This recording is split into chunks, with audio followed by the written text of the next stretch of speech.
Greetings, heathens and heretics, and welcome to In the Abyss. And you may notice something different. I've had my hair cut.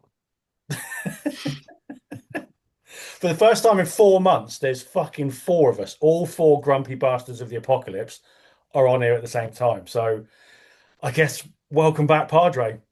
Yeah. I come back to you now at the turn of the tide. Like Give a bit, Moses fucking late. wandering for 2 years in the desert with no internet. And now I've got it again. So Fuck's sake. Well, And a whole load of sand in your shoes as well. yeah. it's Well, I'm lovely. actually what I've Lovely done days is lovely coming back. I've gone deeper into the desert now. So Fucking I'm like 50-minute drive from the nearest town. That sounds fun. Well, it's probably the best place for you, to be honest. It's the further Yeah, away civilization, the better. So, but yeah, look, it's great that we're all back. It seems like quite a rarity these days, but yeah, we haven't got a lot left for this year. So this week, we Yeah. look back on what month are we? We're in November, aren't we? So we're looking back on October. Yeah. Yeah, we've had a whole month and can I just say, like, because bearing in mind we missed out these monthly updates for like most of the year, it seems. Um Now we started doing them again. The months are flying by. I mean, Yeah, fucking man. hell. It's fucking nearly Christmas. I know. Um, No, don't. Too Come late. on. It's been said. It's been said. well, look, it is a little bit bittersweet because like we're sitting here tonight, but Bean and I should be at crippling alcoholism tonight, so This is true. that is a Cancelled bit of a gig. shame. But look, every cloud has a silver lining and all that lot. I'm making up for it. I'm making Armageddon up for is it by approaching. indulging in something a little old school here. Oh, fucking hell. Yeah. I mean, sometimes you got to go old school. Is that all that was left on the shelf? No, I had one of those nights. I was just like, do you know what I fancy? Fucking Newcastle Brown Ale. Whoever says that? So, well, I just did. So, I can't, so I made it so. I can't think about Newcastle Brown Ale without thinking of the Geordie Jumpers sketch from Shooting Stars from years back. Brilliant. Absolutely hilarious. Worth digging up. Go check that out. Anyway, moving on. So we should probably kick off with a sort of a razor glass section. I mean, it's the same as last month, really. We've lost a few. We've Yeah, which is mad. So we obviously lost Ace Frehley this month, at the age of 74. We also lost Sam Rivers from Limp Bizkit, and we lost Scott Sorry as well, who a stint in the Wild Hearts amongst other things. So Amen uh, as well, man. He did a stint in Amen. yes, he did. Um, He's been around. And young men, I mean, both Sam Oh, yeah, Rivers and Scott Sorry, yeah, what, 47, 48, I think they both were. I mean, yeah. Well, they're our age, weren't they? Oh, damn, I don't. don't know. Yeah, that's really I good. mean, We it's also true. lost we It's also true. lost someone that was responsible for some of the biggest stadium rock hits of the 1980s, and that's former US Vice President Dick Cheney. Oh, for fuck's sake. Well, no, like literally, like America would be like, right, we need to go and invade this country, and you get on the phone to Dave Lee Roth and Eddie Van Halen. I need a tune. 1984 Panama.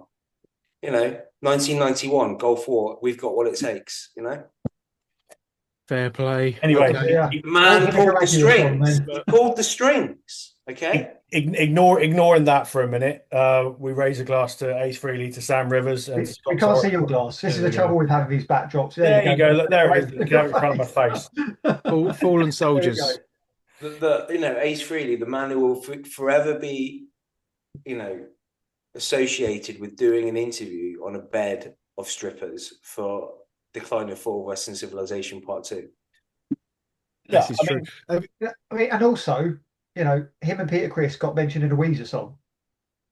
Paul Stanley and Gene Simmons did not. So That's why they're bitter, isn't it? deep Oh cut. no, sorry, that was Paul Stanley, wasn't Paul it? Stanley on the bed. Yeah, Yeah, sorry, yeah. yeah. But Did you see there is a like a petition, a campaign to get Ace Frehley astronaut status, like posthumously given astronaut status in the US? I mean, fucking hell, it would be cool if they can put. I mean, I don't think it's going to happen, but no, if you don't try, you don't get, do you? yeah, yeah. So yeah, look, there you go. I guess we'll kick off with I tell you what we'll kick off with. The download lineup was announced this week, so let's kick off with that. We may as well. Mm. It's a big deal to a lot of people. Headliners, we just mentioned Sam Rivers. The headliners, Limp Bizkit, what's left of Guns N' Roses, and obviously Linkin Park. I mean, the rest of the lineup. There's a lot of new metal on the lineup, which kind of tells us where we're going musically at the minute. But what do you think of the lineup? I mean, none of us are going to go, but. I mean, all these conversations we've had about headliners, and we've actually got some proper headliners for once. Yeah, I'll give them So, that. Yeah, yeah. I mean, look, as a lineup, I think it's probably pretty good. It doesn't really do a lot for me, but Mm. for a Mm. download crowd, I think they I- do tick it, the boxes, don't they? I mean, look, it's a hard rock slash metal slash punk festival. It Yeah, covers all that ground. But yeah, looking at it, I think there would be enough to keep me occupied for a whole weekend. probably would. Not going to go. I said I can't, but yeah, I mean, fair play. It's spread itself quite well. And you spend half that weekend walking anyway, so that fills most Oh of the time. yeah. Yeah, it's like Lord of the Rings, isn't it? Going to download. I mean, What it really is, I was which puts me surprised to off. see. I was surprised to see Feeder on the bill. Yeah, they're cropping up now and again, though. I think they're Who are the other band definitely on there? Feeder and What's mad about Feeder though, sorry, is that in 2004 they fucking headlined it, and now they're just like one of the little names down at the Oh bottom. wow, yeah, that's a good You know, point. that's it's bizarre. But look, Tail Gunner are on the bill as well, which I Yeah, think is quite a big deal. We've bigged them up for ages. Just released a new single as well, which is fucking cool. But That's all. look, Download does its bit for that. You've had your bands like Celestial Sanctuary and that on the bill as well over the years. It is doing its bit, and those bands are getting an exposure to an awful lot of people. So yeah, look, it's fair as far as I'm. fair enough. It does its thing now, doesn't it? Just as you said, I think what defines download from sort of other festivals, certainly the ones that we go to, is I think it's always got an eye on trying to break the next big thing or Yeah, try and sort of predict the next wave of new music that's going to come in. Fair play. To be completely honest, I didn't pay much attention. I saw the headliners and I didn't pay much attention to what else was going on just because I don't know. I suppose I sort of already decided I wouldn't be going, um, just because I haven't for a long time. But I mean, look, just to pick a few, Cypress Hill are on the lineup, which I think is pretty cool. You right, fairly predictable ones, Trivium and Architects and Baby Metal and Ice Nine Kills, stuff like that. Mastodon, Behemoth. You've got Cavaleras doing Chaos AD. Yeah, I'd that's. like to see I that. mean, that surprised me just because they're skipping Beneath the Remains. So Yeah, I mean, I guess at that festival, if it was a Bloodstock, you might get a Beneath the Remains maybe, but for download, it does make more sense. And yeah, I mean, there's a lot of the usual stuff, but like I said, new metal is quite well represented. Mm. Static X are on there, POD are on there, fucking Dogstar are on there. Keanu Reeves is oh back. yeah, I noticed that. I mean, Did I see? Did I see that Zebrahead were on there, Oh uh, wow. uh, or am I just wishful thinking? no, I don't see them anywhere, and it's in alphabetical order, so they'd be right at the bottom, wouldn't they? But look, People are on there as well, which is really cool. Dinosaur Pile Up are on there. So yeah, Okay, I think it's decent. It's decent. fair enough. Seal of approval. It's Oh, a yeah, I mean, massive yeah. chunk of bands as well, isn't it? I mean, have they got anyone left to announce? And that's another thing, actually. If you think about how big that festival is and how many bands they have to book every year, Right. try and keep that fresh can't be easy. Yeah, exactly. I mean, it's what, 96 bands or something they've just released? I don't Yeah, know. that's Something. only about half the lineup, isn't it? So Fuck, who's left? yeah, it's fucking I mad. guess whoever's left is playing Hellfest. Well, yeah, true. Mm. Yeah, all that. Anyway, moving on from that. Let's talk about some albums for the month. Anyone got any sort of, massive highlights that have Well, we should mention the New Testament album because I know we did a big feature on it, so we can quickly get that one out of the way because I'm still listening to it and I still yeah. think it's among the best that they've done. You know, it's funny, isn't it? We did a review episode, and when it's fresh, it's easy to get excited. Justifiably so, but it's kept its hooks in me. So I've been listening to that a lot over the since we did the review. Yeah, Still I up think there for me as a highlight from October. the guitar outro on Witch Hunt is some of the best guitar playing I've heard in a long time. And then you should have been on the review with us, shouldn't you? But I should have been, you fucked it up. So what do you think of it? Being the thrash man that you are. No, I think it's really good. I mean, I've always liked the production on the Testament album. It's got a very thick sound. Yeah. Um, I saw something quite interesting on Reddit uh, before it came out. Someone made the point that um, Testament are the most consistent of the 80s thrash bands because not that they've ever like made a Rain in Blood, although they've come close, maybe. But they've never made a Reload, or they've never made a Trust, or or a Diabolus in Musica. They've kind of just been like that, and they had a few blips, but the blips have been upwards, not downwards. Yeah. So, and they always seem to deliver, like I said, a consistent sound. You can guarantee that Skolnick's going to pull some solos out from somewhere. Chuck Billy's got a good voice, and they always deliver live. So you can't really go wrong with a band like Testament. And it's good that they're still out there making this stuff. And it's good. I can really think that the opening track doesn't sound like Testament. No, we said this on the review. And I didn't listen to that, by the way, in protest. Yeah, it doesn't, and it sounds completely different. And it's not even really a thrash track either. But it just is something different for the fans, for the existing fans, for anyone listening to Testament for the first time. But then, like you said, you get songs like Witcher.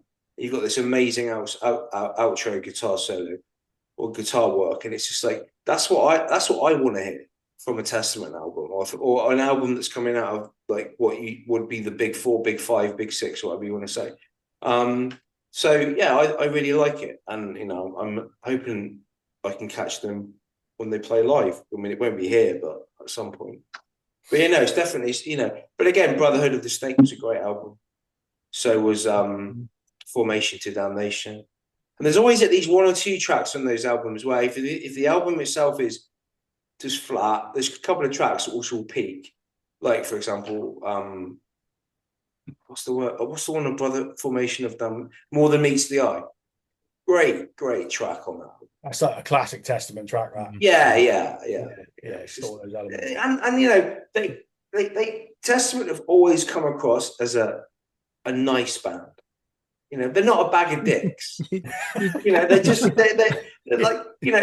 they're just good guys. They're professional, but they're not egotistical. But they could be, because like they've got some very good musicians in that band. Yeah, they don't go to the head, and they kind of seem like they're content with their station. They're not like saying, right, we need to radically change our sound because we need to get that top 5 single or that number 1. They're just like, we'll do what we do because we've got our fans, and they're always going to attract more fans because it will be people like us being like, oh, you need to check out Testament. We made a similar point in the review episode, on that.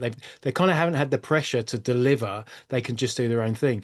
And you make a really interesting point. I've never really thought about that, but they do. They just seem like, there's no egos there. They seem really excited about making music still, which a lot of bands of that era, I'm sure we'll get onto one particular one, the further deeper we get into the episode, but, are just kind of generating content, I suppose, for want of a better way of putting it. Whereas I think Testament genuinely give a shit about what they produce, and that comes across on the new album. I do have a theory, and this, people might well piss on this theory, quite frankly, but it's just something casual that occurred to me when I was thinking about thrash bands and whatnot. Now, if you think about Testament and what their sound and how they've been over the years, that consistency and that fire.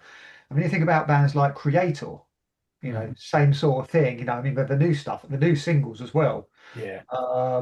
They've got that fire. Yeah. But we know, you said that it's not just that they're chilled out blokes, but we know they're quite socially aware. Their politics is more left than it is right, generally speaking. And we know what the world's like at the moment, etc. There's obviously going to be separate conversations about that, but you compare that to like your Megadeths and maybe your Slayers, who are possibly more the other side, and it does feel like there's more fire and anger on the left, which sounds like a massive cliche, but when you look at these old thrash bands and you see what they stuck with politically, and you think maybe there's something in it. I don't know. I'm not saying you can't be angry at righteous things whilst being on the right, but I know people on the left are often righteously angry as far as they're concerned, and you hear that. So I don't know, it's just an observation. Yeah, I think it's a fair shout. Yeah, I Yeah, do. I do. I do. I think there's something about the motivation to do things, yeah, and again, generalizing massively, it's kind of, if you think about the right as kind of the accumulation of wealth and industry and things like that, whereas artistic expression, I think, and I'm generalizing here, but there's something about that suits and sits with the left. yeah, Yeah, yeah. that punk sort of thing as well. Mm. Look, we'll be talking about the Testament album at the end of the year as well, won't we? There's no doubt about that. So, we'll have plenty of time.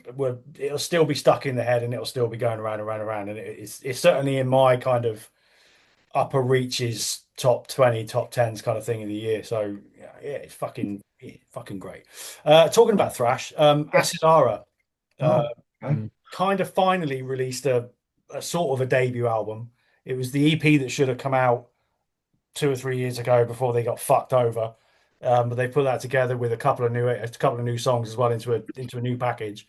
Um, that's a fucking banger as well. And they've That's top five. it's In quality. my top. It's in my top three albums of the year. Knew I've you been would. waiting. I've been waiting for this album Hmm. because like that when the first time I heard their track, the Eldritch God, I was like, what? Who the fuck are these lot? Like, because again, the riff on the outro of that song. If you haven't heard it, go and listen to it. But yeah, it's like we've said before about other bands, just riffs coming out of every orifice. Yeah, Like that band know how to write riffs. I think they're a great band. I really want to see them live. I knew I was going to like that, and I listened to it and I thought, yeah, it's in my top three.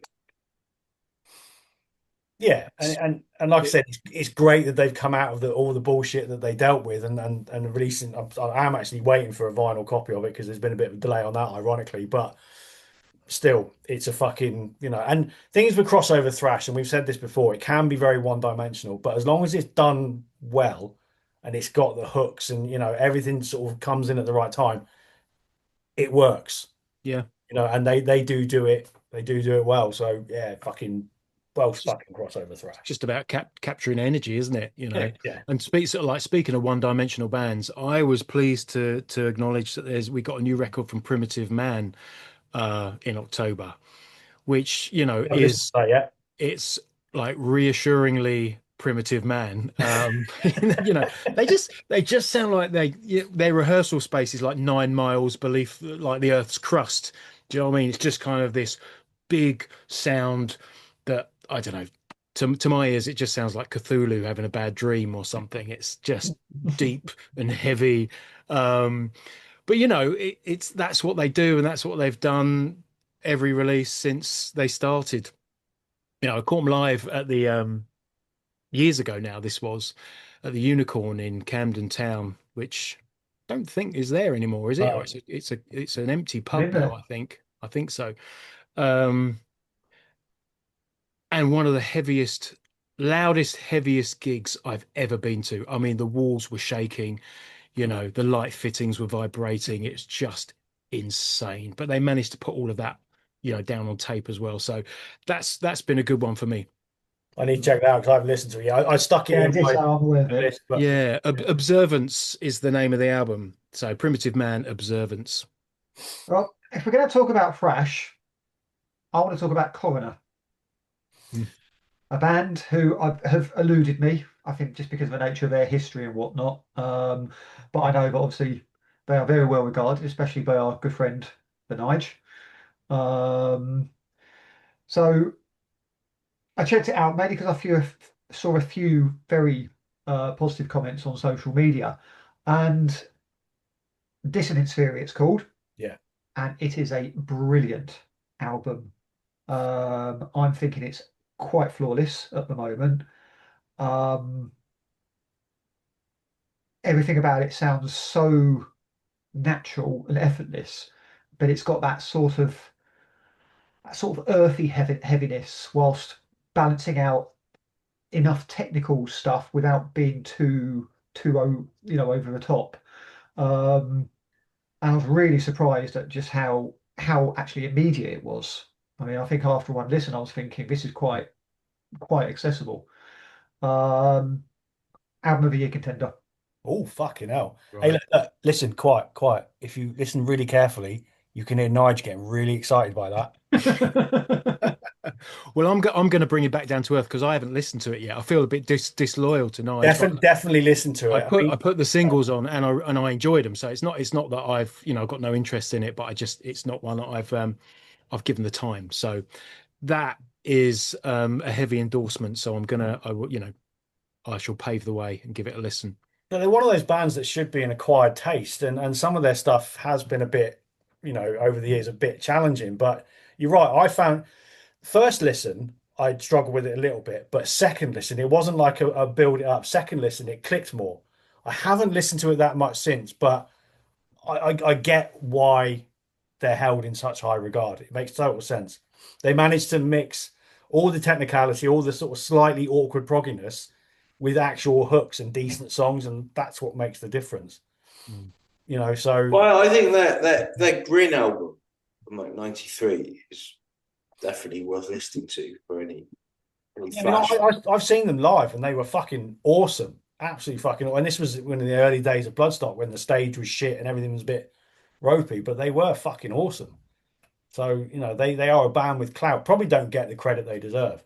Yeah. It, Well, it, how it, long's it been since their last record? Because I think there's been a fair gap, hasn't it? yeah, I there mean, was a this gap. is a Oh, comeback of 30 sorts, isn't years. it? Yeah, it's been a long time. Yeah, Right. yeah. I think that might Um, be a Third good of one. Nigel's Last life. one. did anyone happen to listen to the uh, album Equinox by Equilibrium? No. No, but No, we no. we we did have an advance Interesting. of that as well, and I never listened to it. So Interesting.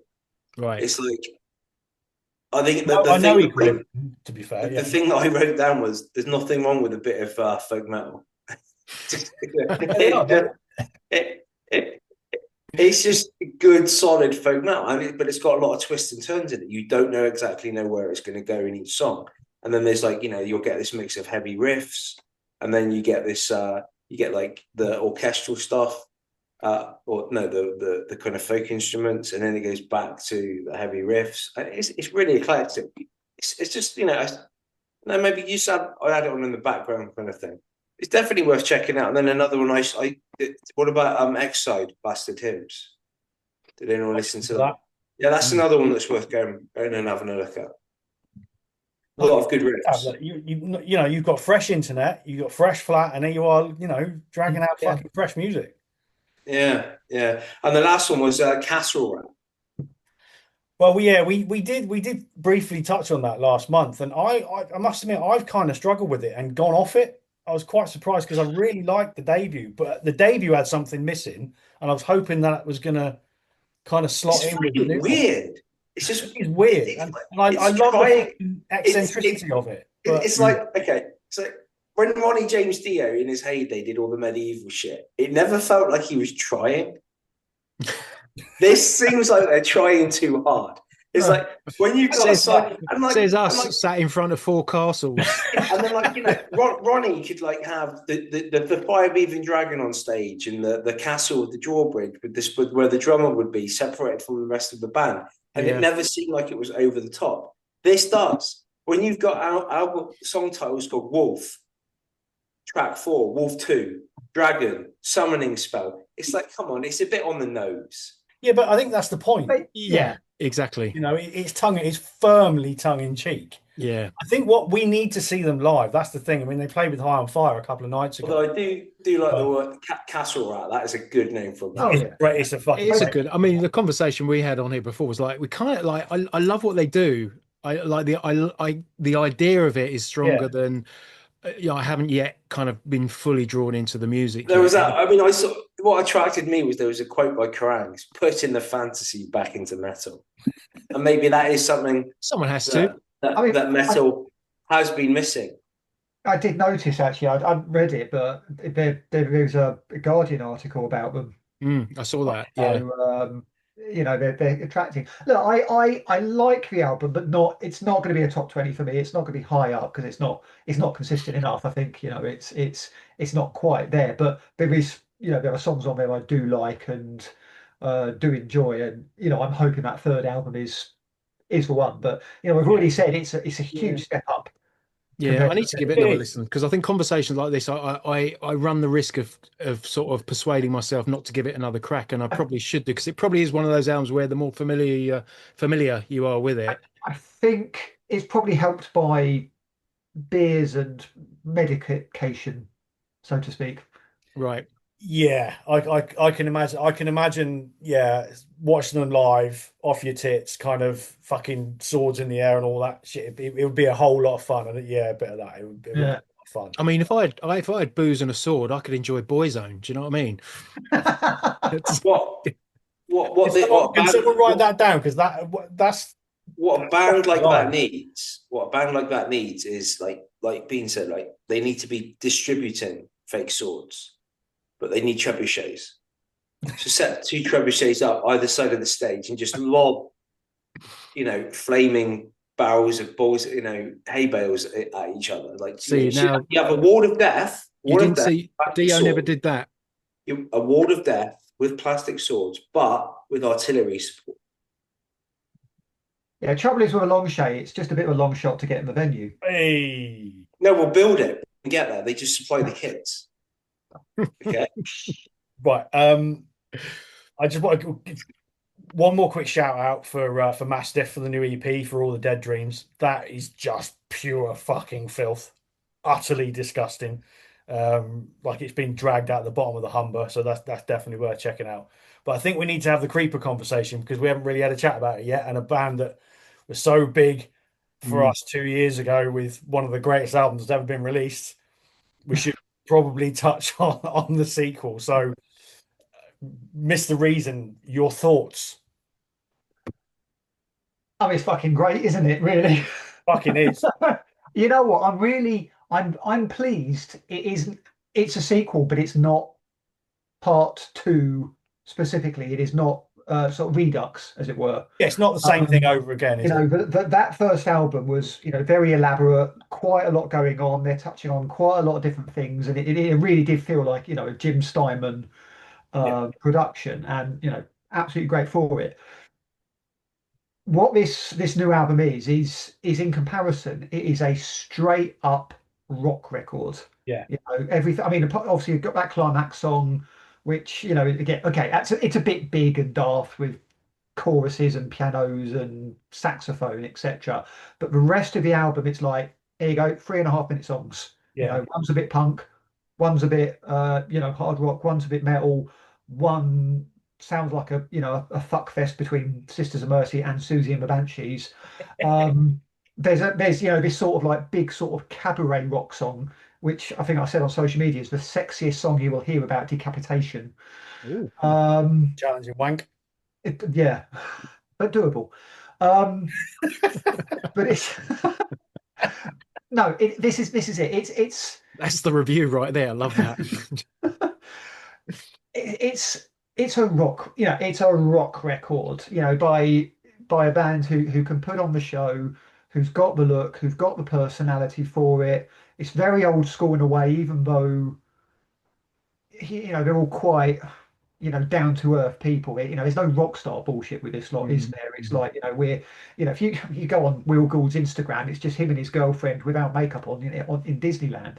Um, Like a and proper it's so, it's so it's so wholesome, but they know what they're doing at this point. It's clear what they like and what they're influenced by, and it doesn't feel like there's any bands doing this kind of thing no. well. Mm. I mean, there's so many sort of like trendy indie rock bands out there that the darlings of the media still, and yet here you've got like a proper old school rock band who aren't actually doing the cliches outside of their music, but on stage and on records they're giving you everything you need, and it's just great fun. um That's yeah. exactly it. It's they're not taking the piss, but they're having a lot of fun. And that sort of tongue in cheek. I mean, just the song Parasite is just ridiculous. The whole suck, suck, suck. It's fucking Rocky Horror, but it's not as overblown, like you said, as Sangreville was. And I think that's why I like it so much. Part of me was expecting more ridiculous, over the top Yeah, stuff, yeah. but then when you listen to it, you think, you know what? This was the right direction to go in. And to give it credit, no, so I haven't listened to the new album. There's a penny that still needs to drop for me with Creeper. But that's not me writing him off at all. Um, but that's a brave thing to do, to have such a successful formula, to come out with an album that really, has broken the band to a new audience, bigger stages, and they've done really well off the back of Yeah. Sanguivore. But then to follow it up with something that isn't a rehash of that and is kind of plowing its own field and doing its own thing. You know, there's a lot of bands that would stick to a formula that works, but to actually take it somewhere new, that's a brave move, and that should be respected. I think it's conceptually faithful, isn't it? That's where the sequel, that's the continuation. It's in the concept, not necessarily in the music. Hmm. Taking the same concept, and their punk influence comes through a lot more on this album than it does on Sanguivore. So Right. it's helping them. Stay. They're still Creeper. Those people that were Oh yeah. fans of Creeper in 2016, 2017, this is going to appeal to them just as much as old farts like us, with the Steinman-esque parts of it. So, Mm. it's a fucking. I think it's a wonderful album. It's so much fun. It's so easy to listen to. They're just a brilliant, brilliant band, and they deserve all the success that's coming their way. They need to be in arenas.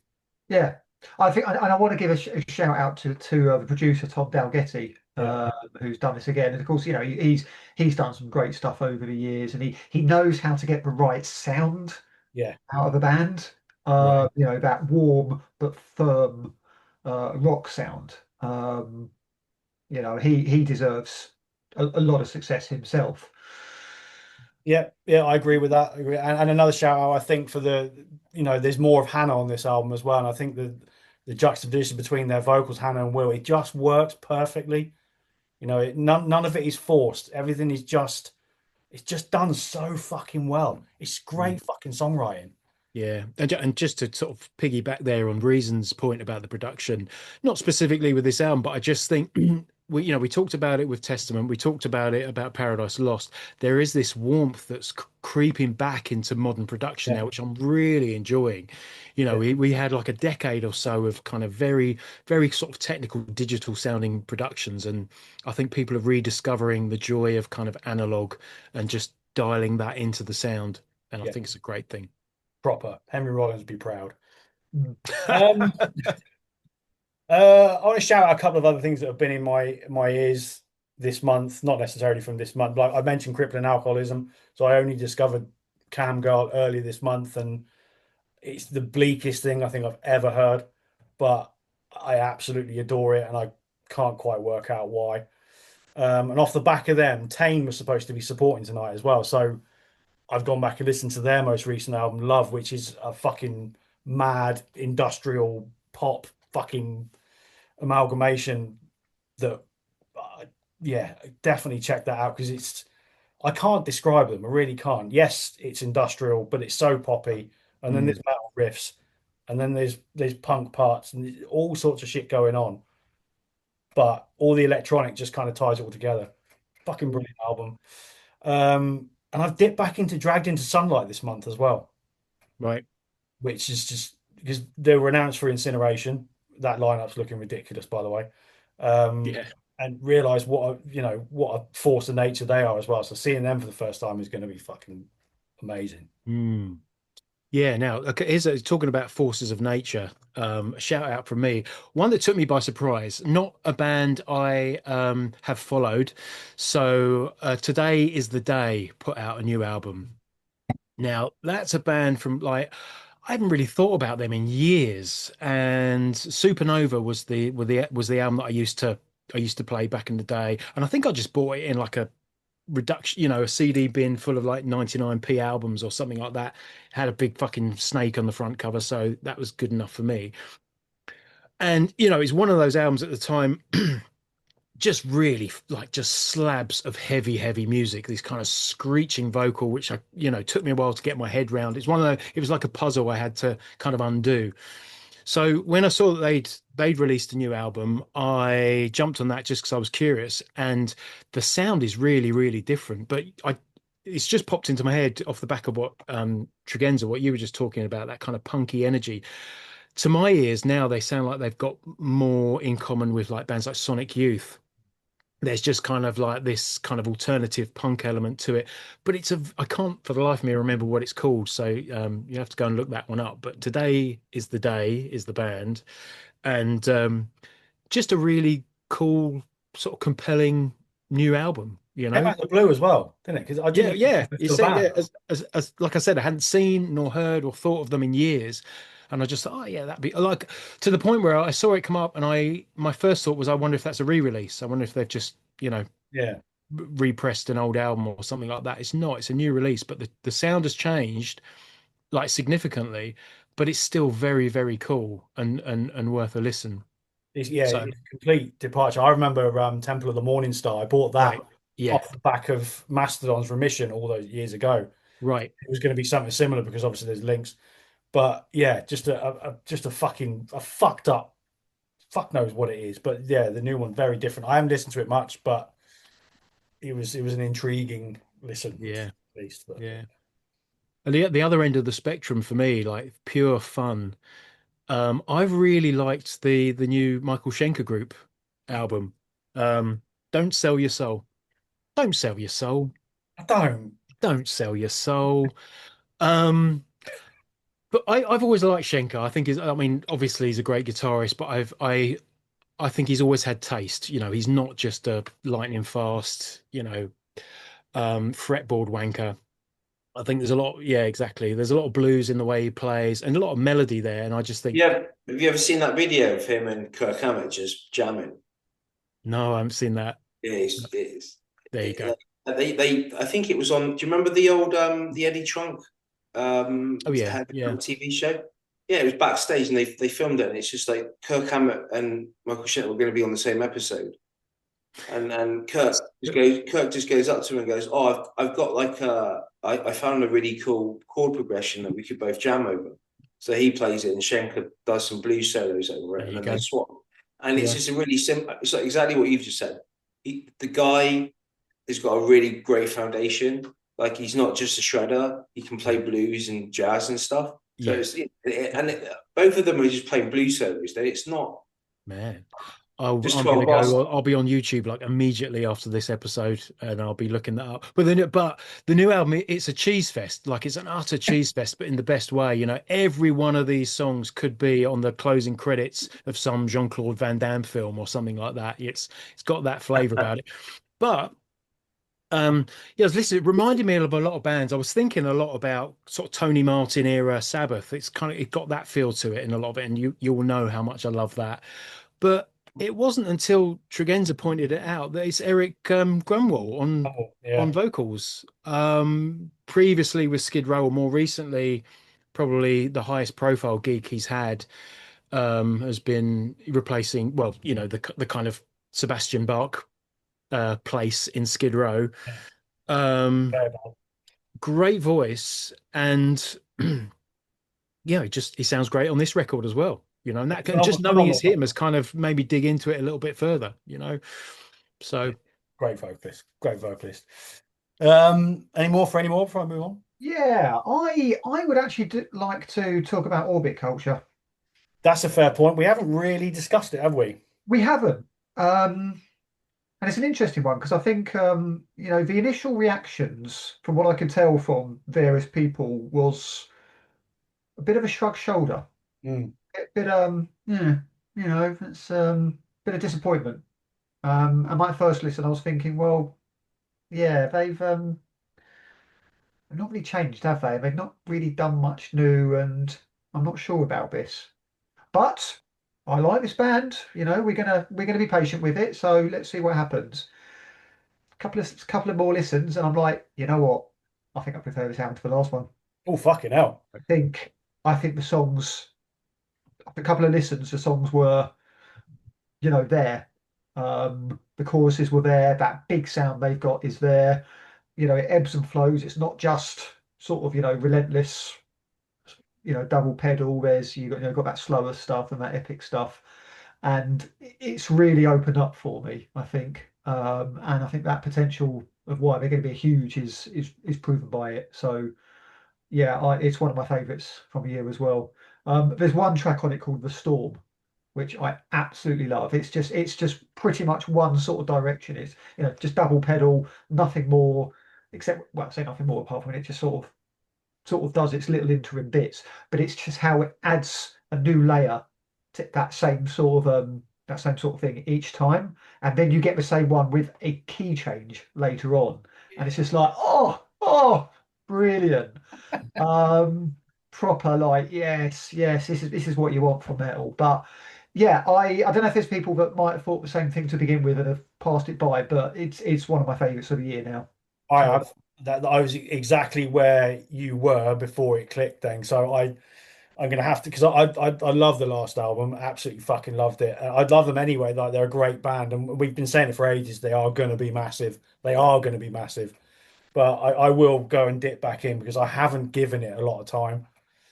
And it's such an uncompromising sound as well in it. It's such a massive. Just well, them as a band are massive sounding that I think to really take all that in, got to proper listen to it. So yeah, I'll go back. I'll go and have a rip through it again, and yeah, we'll see what comes of it because I want to love it. I pre-ordered the vinyl, right, and I actually cancelled it because it was delayed anyway. Mm. And I first listened, I was like, yeah, I'm not so keen, so I cancelled the order. I'm Oh like, wow. Right. Okay. no, That's interesting because I was about to say we need to keep reminding ourselves, and we've said it before on the podcast, but we need to keep reminding ourselves to give bands a fair crack. exactly. Because I just think the way things have gone, the way the world has gone, everything's like listen to it, don't like it, move on. But the fact you cancelled the order, it's like because that used to be where the listening would take place. You'd have Yeah, the thing and you'd play it and you'd play it and you'd play it, and the penny would drop, or occasionally it wouldn't. But we make these decisions so quickly now. yeah. And I think a lot of we've driven it. It's a premium purchase. It's a Mm. double. It's like 38 quid. So it's kind of like, well, if I'm paying that kind of money, I want to know that I like it. It is, we've said it before, haven't we? Like Yeah. for 30 quid, you have to sort of think a little bit more about it. So We've all got a certain amount of intuition, though, and we don't always have to give everything the same level of crack. I mean, come on. I mean, like, are we really going to give like a Limp Bizkit album any crack? I'm not. I'll give it a crack. It's going straight in the fucking bin. No, I But mean, look, but I think the point is, and Reason is but testament to it. It's a band Bean, that we've he been knows that burnt. we, yeah, yeah, exactly. We've been burnt too many times in the past. Okay, we're old enough now. We've been let down too many times. this is Okay. not me for any moment saying we have to sit down and listen to every album that comes our way. But I'm not saying about that. I'm just saying we've been hurt. We've been scolded. We've been burnt before. Okay, well, it happens. the But pain is there. Pain's weakness leaving the body. Um, anyway, right, well, look, moving okay. on, moving on. Hey, look, who's got kids? And I'm not talking about chained up in your basement either. Yeah, I'll put my hand back down again then. Yeah. So our very own cultural advisor, and before you start talking, Padre, stay quiet. Oh, A book. can we mute him? Can we mute him? Probably, we're probably going to need to. But yeah, he's written a book. Bean, you got your copy with you? I have. Look, we got it here. So I was talking about this on anyone that follows me on Instagram will know the case of the disappearing scooters. So this is a book. Look at all these pages. Look at all these pages. He's been doing his homework, hasn't he? Oh man, Gavin Evans has published his first book, and this one's for kids. So that's why we make the point. If you've got kids, it's a young read, 8 to 12, I think. Christmas is coming, all right? Christmas is coming. So if you wanna make a Welshman smile, well, yeah. I mean, there are many well, ways you could do that, but this year probably the most meaningful way is just get yourself a copy of this. At the moment, it's available just like it's an Amazon exclusive. So um, get to Amazon. The Case of the Disappearing Scooters. It's ebook or this paperback here. Look at see pages, pages. He's been working hard. They don't call him the cultural advisor for nothing. But yeah, just a shout out to Gav, man. We're proud of you. Yeah. It's a joy to see that kind of happening. And you wrote a book before Padre did, so well done. Yeah, Padre, the floor is yours now. That was never the case, and it's been banned in 4 countries already. So I'm looking forward to the sequel, The Case of Disappearing Scooter, where the German techno band go missing. I was waiting for that reference to come up. Scooter! But yeah, go check it out. It's all on Amazon. It's about 10 or a copy. So yeah, make Gav a happy man and go Or get just wait for the fucking inevitable audible version where he has to narrate it, which is what I've said to him I'm waiting for. There's Yeah. another challenging wank for you. Listen, Yeah. let's wait for the film. Wait for the movie. It'll happen. It'll happen. Don't wait. Buy it. Buy it. Moving on. Shout out a couple of gigs. I mean, Paradise Lost, Mess and High Parasite. We talked about that earlier in the month, so we won't touch too much on that, but that was a great one. I want to quickly shout out Bleed From Within at Kentish Town Forum early in October because I took my 15-year-old as a big fan of them, and I was kind of like, yeah, they're all right. Last album was really good, but they've never really kind of excited me. But you know what? That was an absolute fucking belter of a gig. It really was. And I think, yes, they're a metalcore band, whatever you want to call them. But what they do well is they just deliver that old school, straight kind of heavy metal approach. Twin guitar, big old drum kit, nice bit of a stage setup kind of thing, and just bags of energy and a crowd that fucking lapped it up. Like just like proper one of those gigs where fully younger fans that are just up for it and living in the moment and just a great fucking night, and I think a great fucking band and another British band. You know, they're high on the bill at Bloodstock next year. Yeah. Deserve a lot of success because absolutely fucking nailed it. Superb. Fair play. Fair play. I saw The Obsessed downstairs at the Dome, which was as kind of fuzzy and riff laden as you'd expect an Obsessed gig to be. And actually, Wino's put out a solo album. So talking about October releases, we got a release from Wino. But yeah, great night. I ran into Alex Palmer as well, friend of the podcast. So we had a few beers together, talked about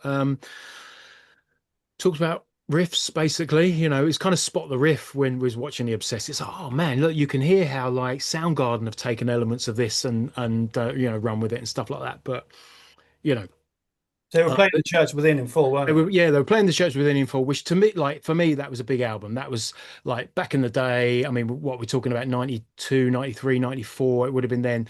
Noisy Mothers on was it Channel 4? I can't even remember. It's late at night. It was like pre-internet, so the only place, if you didn't have MTV, the only place that you could see heavy music like on TV. And Street Side was like one of the tracks that they'd have on heavy rotation. So I've been a fan since then. So the Church Within was my entry point. So great to see it played in full. One slightly downside though is some cunt nicked their gear from outside the venue. Yeah, I So mean, just fucking piece of shit, absolute fucking scumbags. So yeah, I haven't heard I'm any going to be watching this, follow-ups. but fuck you anyway. Yeah. Just What, before we move on, another shout out, another gig. It's just popped into my head that I went to, which was fucking amazing. Which was Fabio Frizzi performing the yeah, soundtrack to The Beyond. Oh man, that was at Earth in Hackney, and that was something. So, just to explain, it was a screening of Fulci's The Beyond with a full band beneath, headed by Fabio Frizzi, composer of the soundtrack. Two guitars, drum kit, two synths, like a full band. And they were performing the soundtrack as the film played out.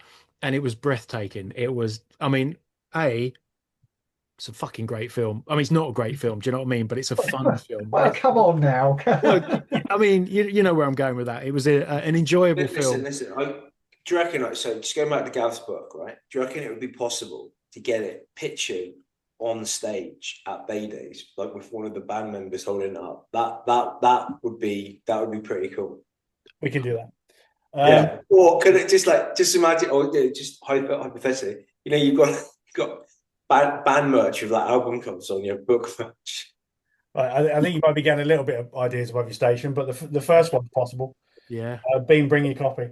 There you go. Yeah. I would like to come to that because that doing that kind of thing is really cool. But I was down in not so sunny Cornwall, but Right. very cool. I mean, well, it's just access for me at the moment. But I was definitely interested. I mean, I saw that Fulci trilogy, Mm, the mm, City of the Living Dead and the House by the Cemetery. yeah, yeah. Yeah, I saw that as a triple header at Prince Charles like over 10 years ago. So no orchestra, but yeah, that was good fun. And it is It's it's nonsense, but it is nonsense, but there and what was great, it's laugh out loud funny in places, and everyone got in the spirit of that. So yeah, there's a lot of comedy, there's a lot of comedy, there's a lot of laughter, cheers, when and it's an awful thing to cheer at, but like when the little girl gets shot in the head, and who doesn't love an exploding head scene in a horror film, right? So we get that on the big screen with all the musical cues being played live. I had a fantastic night. It was just me, myself, and I, and a glass of beer and a good time. So yeah. that's a highlight from my October. At the other end of the scale, Old Man Reason, you caught Burner, didn't you, down at the Star Inn? Yeah, so yeah, I saw the wonderful Burner from South London bring their South sort London. of Converge style hardcore and brutality to yeah a little venue called the Star, which is in Ashford, which is sort of not far from me. Um, I want to talk about this actual venue because I think we've been sort of discussing it a lot just as a venue, even though I had a chance to get there for a while. But I finally made it a couple of weeks ago. Um, and yeah, this is I mean, I'm not going to beat around the bush. There is absolutely nothing glamorous about this venue whatsoever. So many venues these days are quite, they're quite well designed and, sort of quite hip, and there's a lot of effort put into them as music venues, as specific Mm. music venues. And the thing about the Star is it's basically an ex pub, probably Victorian, just outside of a town centre. Um, and this is the kind of pub where you would be quite reasonable in describing it, in court as extremely fucking dodgy. Um, and yeah, it was probably an EDL pub up until the time it closed. Right. I expect, maybe not, but you wouldn't be surprised. Um, but obviously I spoke to the guy who sort of arranges all these gigs, Ian. Had a good chin wag with him, really. Mm. um and what I think he's done, I think with his wife and his colleagues, is transformed it into what it is, which is just a proper grassroots venue. um and when you go there, there's absolutely no airs and graces about this place. It is literally a former pub which, if it's still standing at this point, it's probably always going to stand through the apocalypse. But they just said, you know what, there we go. They've cleared it out. They've not done anything to it. They've not spruced it up or anything. They've just, put the effort and the money into getting as many local and known hardcore punk and metal bands to play. And so you've got bands, doing stuff around the country, then making the effort just to drive down the M20 to play this, grotty little venue.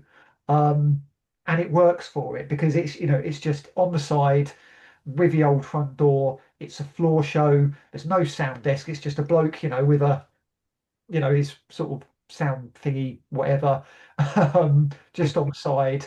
I mean, you can't even get close to the band, quite frankly, because it's that kind of spin, scissor kick, punching Okay. face kind of vibe. But that's it. It is all quite, yeah, quite hardcore, etc. But to give you an idea of the vibe, there was a band called Mugshot, Mhm.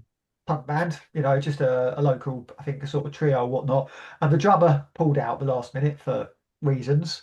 But the band didn't pull out because it went onto the internet and someone um, actually saw it and said, "I'll play. We'll do some covers." Nice. And this was a Love chap who that. I don't know if he lives over here or he's over here temporarily, but him and his missus from Chicago. And they just knocked out about a handful of punk and whatnot covers for about 20 minutes. And it was like, you know what? This is what it's all about. Yeah. Just, Absolutely Yeah. fucking just love Yeah. that. yeah. Yeah. So yeah, I had to sort of mention that because yeah, it is proper punk rock. Um, Proper DIY spirit. and Love it. yeah, like I say, yeah, Burner were great. There's a band called Healing Wound who again sort of very, very Converge vibes, which I like to all check out. But Mm. yeah, there's more bands coming, and I think they do Doom stuff as well. Doom sort of days out. Um, There's some great stuff down and there. there is, it's and this is the thing. Like I say, it's they're just focusing on getting the bands to play. There's nothing. They're not sort of wasting money on making it look nice or anything like that, and that's quite refreshing. That's what Mm. you want. It's just get the bands, give them a reason to play, put that money in there, and they've got a real good little community down there. It's you can tell there's people who will make the effort. And there's a cat. There was a cat there at the end. So Is that like the Wormrock goat? well, wasn't in the pit though, I have to say. Um, It's a deaf So, cat. so I'll yeah, say that much. so yeah, that's what you want, right now. those. That's, I mean, at the moment, I'm a bit skint. I've just got to sort of limit myself recently, and not big, no big gigs coming up. So it's just this kind of thing. But Yeah. yeah, these are kind of places you've got to support. See these small bands. They make the effort to go there, and full, I mean, I mean, they probably all drove back to London the sort of straight after. But even so, Mm, it's mm. it's the principle of it. Do you know, Usual. is it do they have things going like most weekends? Is it, like Friday, Not Saturday night? maybe most weekends. I mean, I think there are some sort of like, metal club night, DJ nights, that Right. kind of stuff. I think they do Metal Oki, which I'm not quite brave enough to get involved with just yet. I Um, like the just yet just on yet, there. just yet. Just Well, well, there was one. There's a long standing one in one of the Margate places actually, which is right. very, very sort of noughties focused, called I'm Not Karaoke. Oh Right. my God. So Okay. yeah, Yeah. but this The goes for a emo while. is strong with that one. Yeah. Um, but yeah, I think, yeah, there's not like loads of gigs throughout the week. I think it's, sort of a bit choppy, but Yeah. Yeah. um, yeah, it's definitely one to sort of make the effort for. Wicked.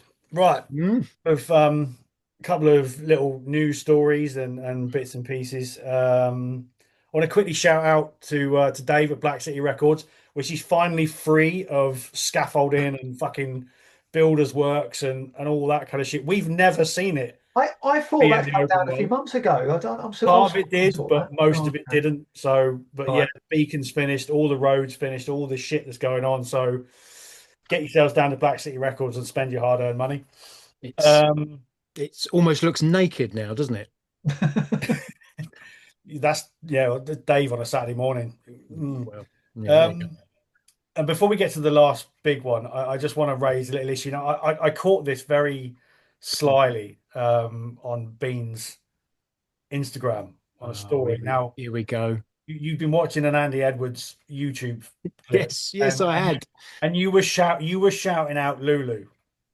Right, and I'm not talking about the Scottish The Lulu. I'm little talking Scottish about the god Yeah. awful Metallica imp project.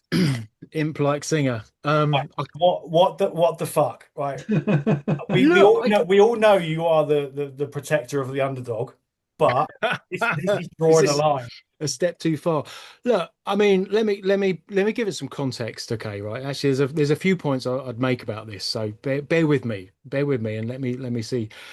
Um, you used to do actually on this podcast before I was ever involved, and I just used to listen. Like Padre would often ask the guests, like, "What grinds your gears?" Okay, and I always used to really like that segment, and I'd imagine what my answer would be, and it would all. And for me, the thing about heavy metal culture that grinds my gears is bandwagon criticism. There are certain things like in heavy metal that are just kind of been enshrined in law that you're not allowed to disagree with. I'm just trying to think of some examples. Like one would be like Yannick Gears doesn't belong in Iron Maiden is one. Nonsense. Celtic Frost's Cold Lake is a shit album. It's like you're not, No, it's not. but this is the thing. It's like, but you're not allowed to stand up for these things and disagree with them. And I always think to myself, like, I always feel a bit disappointed in the metal community because it's like we're supposed to be the free thinkers. We're supposed to be the ones that listen to, we go onto the fringes of music, and we can accept this and go to those places. And obviously, one of like Metallica are a band that often get sort of put into that category. People talk about St. Anger and Lulu in particular. And I get caught up with it sometimes, and I'm sort of merrily going along my way thinking, well, yeah, Lulu's a piece of shit, isn't it? Fuck it. About a couple of years ago, it dawned on me, I don't think I've ever listened to it. I don't think I've listened to it all the way through. I heard bits and pieces, but most of my opinion about that album is made up of like the discourse and the conversations and this kind of universal panning that goes on. So I thought to myself, I was on a train and I thought I'm going to listen to it. Um, so I did, and I kept. Now, I'm not about to try and convince anyone that it is like Metallica's best work, and it is a challenging, difficult, unconventional album. Um, but I was listening to it, kind of waiting for the moment to come where I'll be like, oh, fucking hell, this is shit. I'm going to turn it off. And it never came. And I was like, do you know what? It's actually like this. It's weird and it's quirky and it's going to odd places, but it's got something to offer. It has value. That's the only, like, that's my point of defense for Lulu's. It has value. So I could never ever have that conversation with anyone because there's no fucker that would ever, kind of go, "Oh yeah, I see what you mean," because because it sits in this category where we're not allowed to have any opinion other than it's shit. So the reason I gave a shout out to Andy Edwards on my Instagram was because he's just put out a clip where he's done exactly what I did like a couple of years ago. He was like, "Do you know what? Same setup really. He just said it's we everybody talks about this album like it's shit, so I'm going to sit and I'm going to listen to it." Um, and he actually, put together a really great critique of it, a really fair critique of it, which doesn't paint it out as like this piece of perfection, but the fact that it isn't perfect makes it great art. And I was just kind of like, hallelujah, someone finally is making the point that it has value and it's an artistic statement. And I think the problem with Lulu is it's always been judged as kind of canon, like it's always been judged as a Metallica album. And I think that's the mistake. And No, that's it's a side project.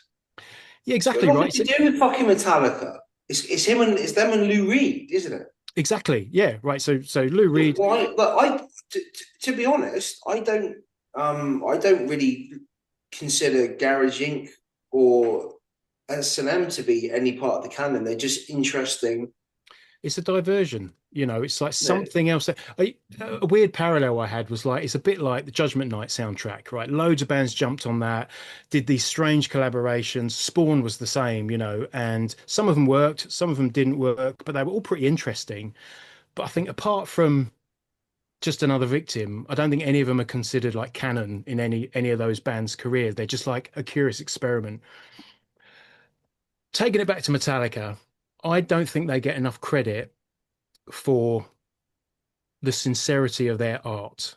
I think they are one of the few bands out there that will do brave things, that will do unconventional things, that will push the boundaries within the genre. They'll do stuff that gets judged harshly. But I think the point is we're still talking about those albums. Like if you take their career, the albums that we all still talk about, and Justice for All with its dodgy bass, zero bass production, arguably the Black Album because that was such a diversion.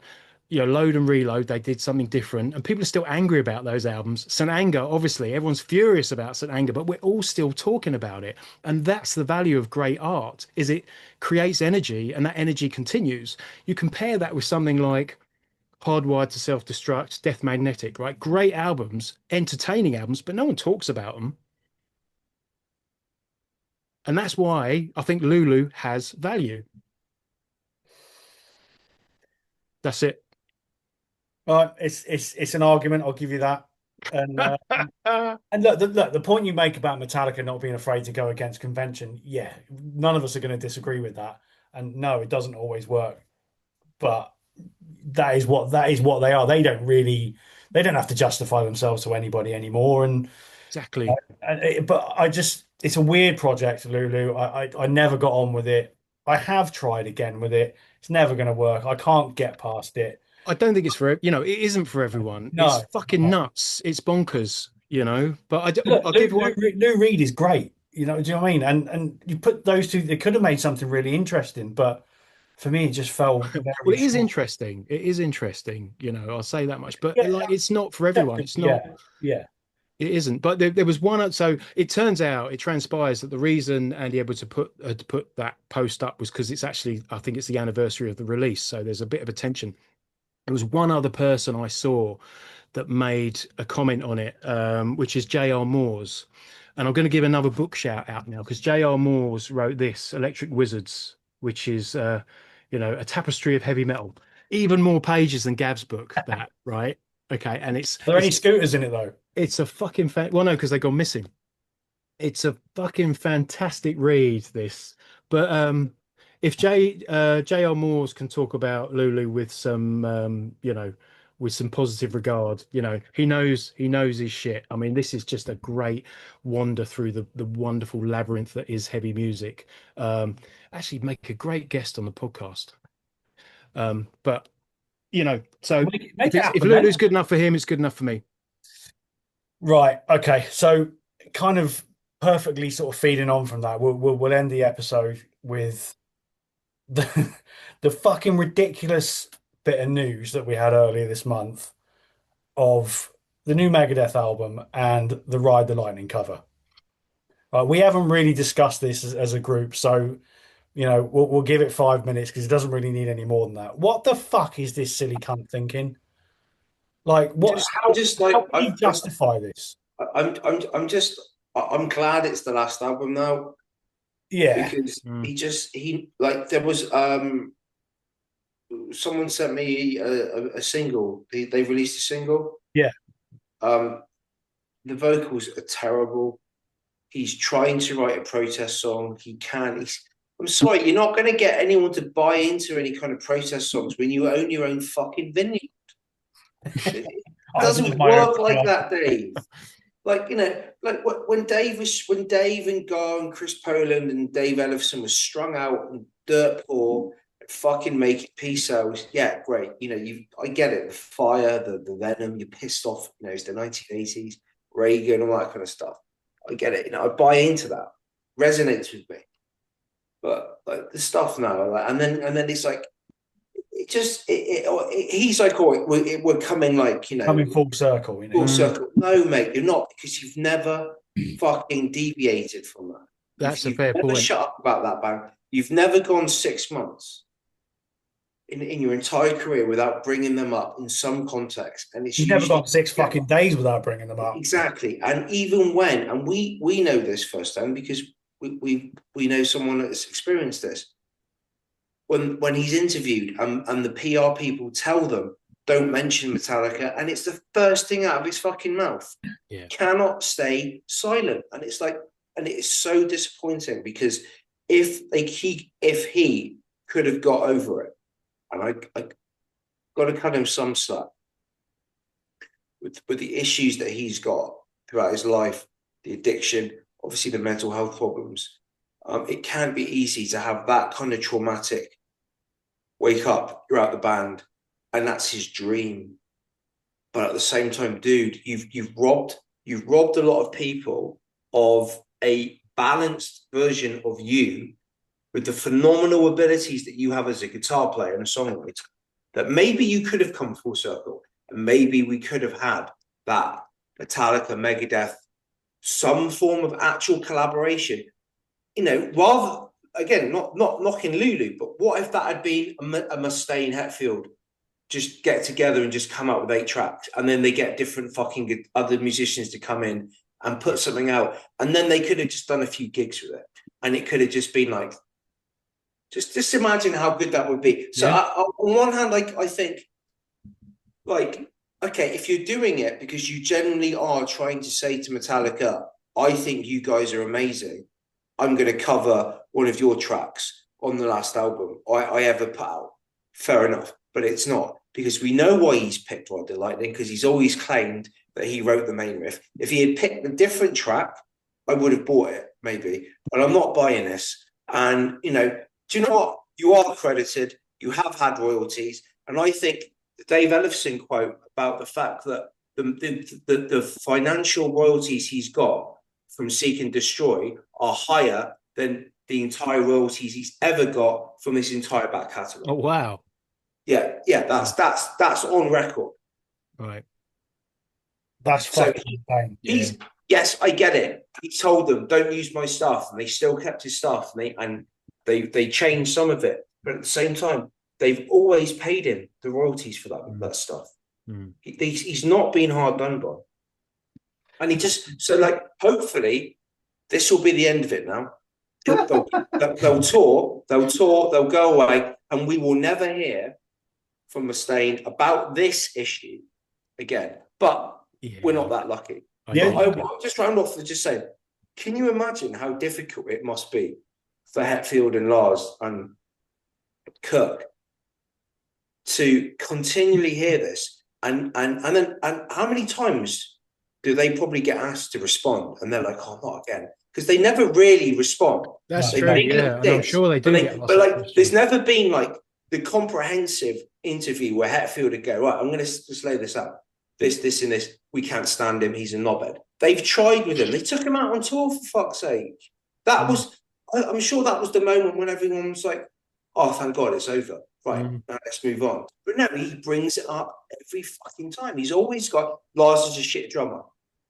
Hetfield's not that good. Kirk Hammett's a shit guitar player. Blah, blah, blah. You know, and it's just like, and then you get the St. Anger thing, and you think, oh my God, what? This is the moment, because look, there's a fucking therapist there. And it seems reasonable. And he's trying to get Lars to see his side of things. And you think, okay, this looks like it's proper catharsis. And then 6 months later, he's suing them because he said he never gave them permission. Like, for fuck's sake. Whether or not they actually cover that song and do it justice. Well, if the first single's anything to go by and the production on it, then it's that we all love Ride the Lightning. It's as perfect as a metal album can get.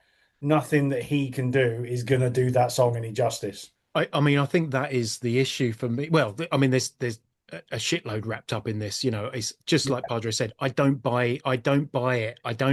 This whole I'm doing this out of respect for the band. I don't believe him. It's nothing. It's one-upmanship. It's a pissing contest, right? Yeah. You know, he makes sure he says in there, "Oh, but we're going to play it a little bit faster." You know, that's a dig. That's a flex. Yeah. Right? Yeah. And also, the problem. Sorry. Again, fucking phenomenal guitar player. You know, definitely, it deserves his place in the pantheon of metal originators and stuff like that. Yeah. But come on. Go back and listen to fucking Die As I. You're telling me Metallica can't play fast? There you Fuck go. off. Yeah. Like we all know the infamous fucking Master of Puppets is 7 minutes. That's a minute shorter than it should be, because that's how fucking fast Hetfield can downpick. Come on, man. Show some fucking respect.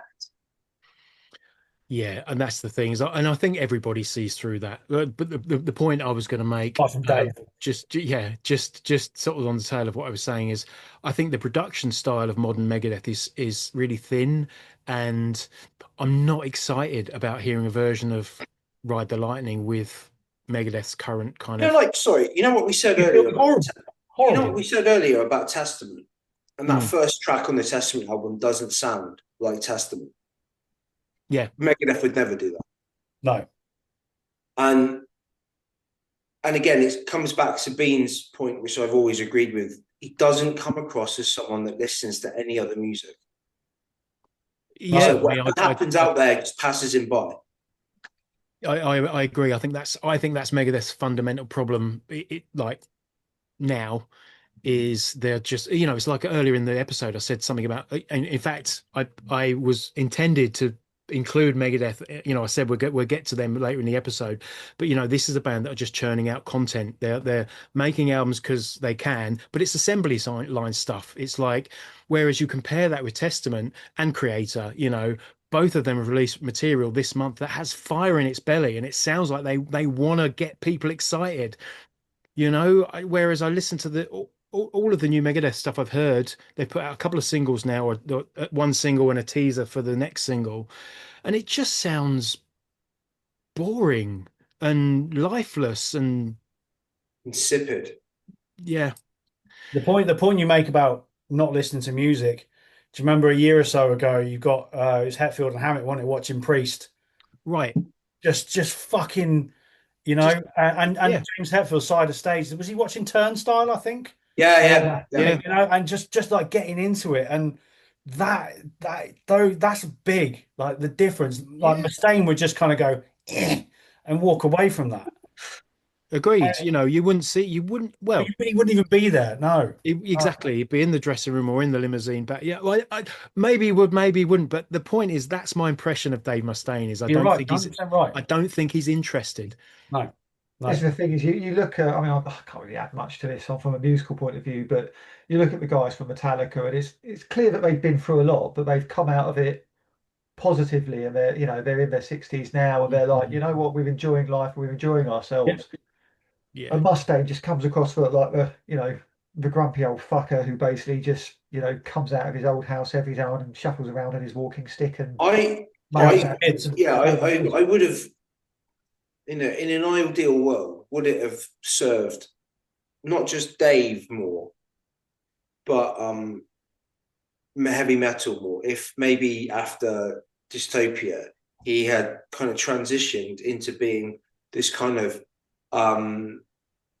what's the word? Like kind of almost like a grandfather figure for metal and become a producer and like Mm. taking smaller bands under his wing and giving them the benefit of his like ear for a riff and a solo and become a producer or Yeah. like even just I don't know I'm just riffing but like No, I get it, but I think the problem with Dave Mustaine is he doesn't want anyone else in the spotlight. No, You know, the idea of him, putting someone, before him or in front of him, or passing on the torch for someone else.